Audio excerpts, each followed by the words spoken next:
Olá, querido irmão e querida irmã, como vai você?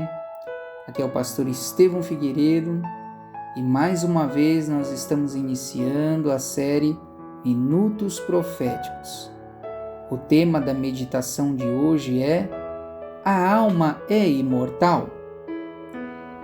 Eu convido você nesse momento para falarmos com Deus. Senhor nosso Deus, nesse momento iremos meditar através das Escrituras Sagradas, da inspiração do Senhor. Pedimos que o Senhor possa trazer uma palavra que possa nos consolar, de acordo com a Tua revelação, para que assim possamos se aproximar mais de Ti e também da Tua salvação. Nós oramos em nome de Jesus. Amém. Uma das características do inimigo de Deus que é apresentada na Bíblia é a sua astúcia em tomar formas atrativas e não revelar a sua verdadeira identidade. Mesmo no Éden, na primeira tentação aos nossos pais, houvesse ele se apresentado a Eva ao invés de usar a serpente, seus planos de engano e seu caráter ficariam expostos e teriam sido frustrados.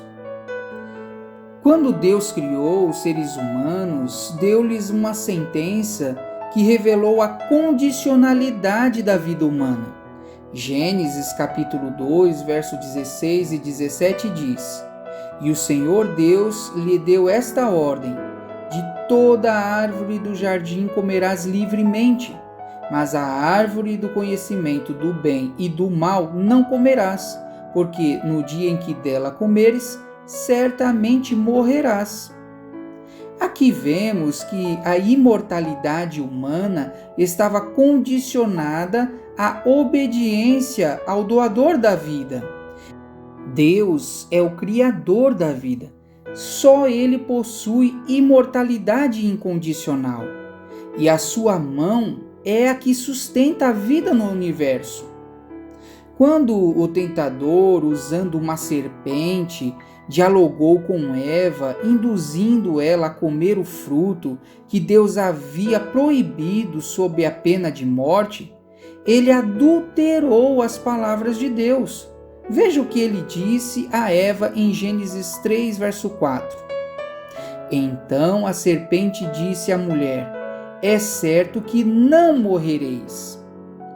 Queridos, desde que Satanás pronunciou essas palavras no Éden, ele vem sustentando essa mentira no mundo com a doutrina da imortalidade da alma. Para milhões de pessoas que desconhecem as Sagradas Escrituras, o homem possui uma alma imortal. Embora em alguns momentos pareça ser confortante imaginar que após a morte um ente querido continua vagando perto de nós sem um corpo, essa mentalidade traz mais prejuízos do que podemos imaginar, pois desvia o conhecimento das pessoas do verdadeiro plano da salvação.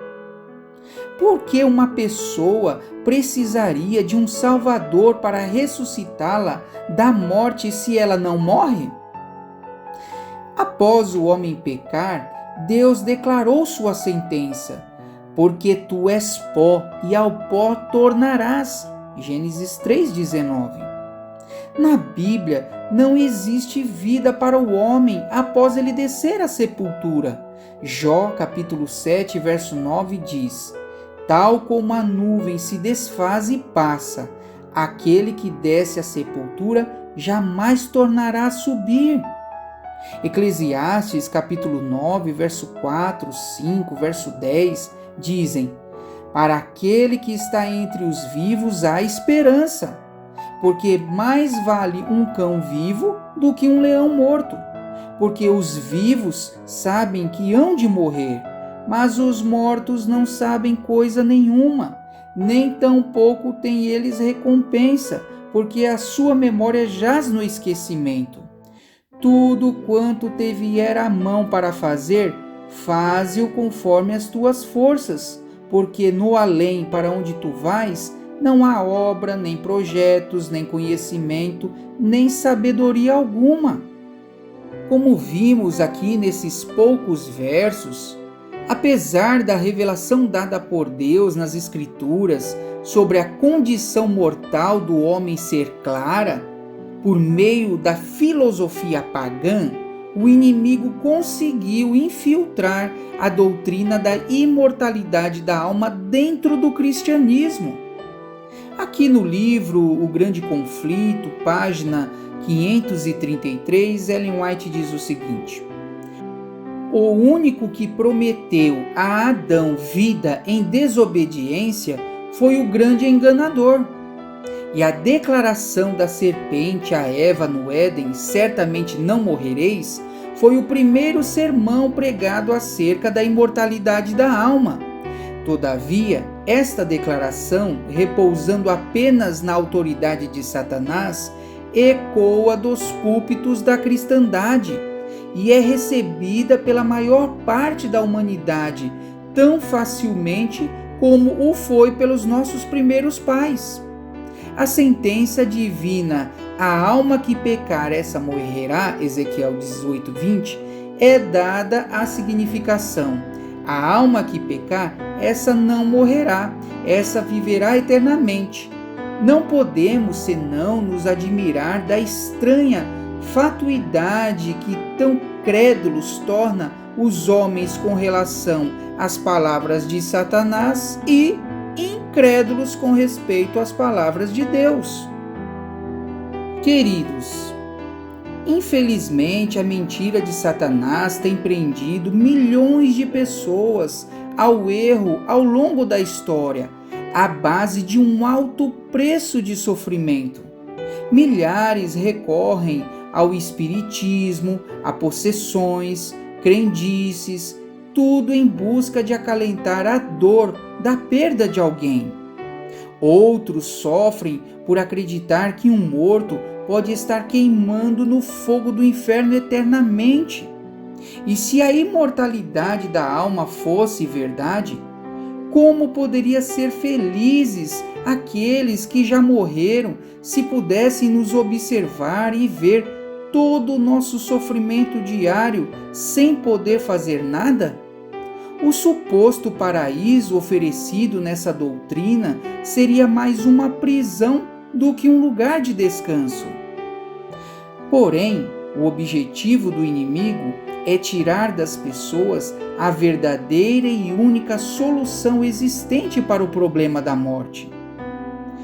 Ao Jesus encontrar-se com Marta 3 dias após o sepultamento do seu irmão Lázaro, vemos aqui um dos mais importantes relatos deixados por Deus nas Escrituras para consolar verdadeiramente todos aqueles que velam por alguém que já se foi. Eu gostaria que você prestasse bastante atenção nesses versos que eu lerei agora, pois foram deixados por Deus para de alguma forma levar a você a verdadeira solução para o problema da morte e consolar você, pois ainda há esperança. João capítulo 11, verso 23 a 26. Declarou-lhe Jesus: teu irmão há de ressurgir. Eu sei, replicou Marta, que ele há de ressurgir na ressurreição no último dia. Disse-lhe Jesus: eu sou a ressurreição e a vida. Quem crê em mim, ainda que morra, viverá. E todo o que vive e crê em mim não morrerá eternamente. Crês isto? Querido irmão e querida irmã, a vida só tem sentido e valor se colocarmos Jesus no centro dela. Do contrário, não passaremos do famoso conceito do ciclo da vida biológica, ou seja, o ser humano nasce, cresce, se reproduz, envelhece e morre. Creia em Jesus, Entregue sua vida a Ele hoje.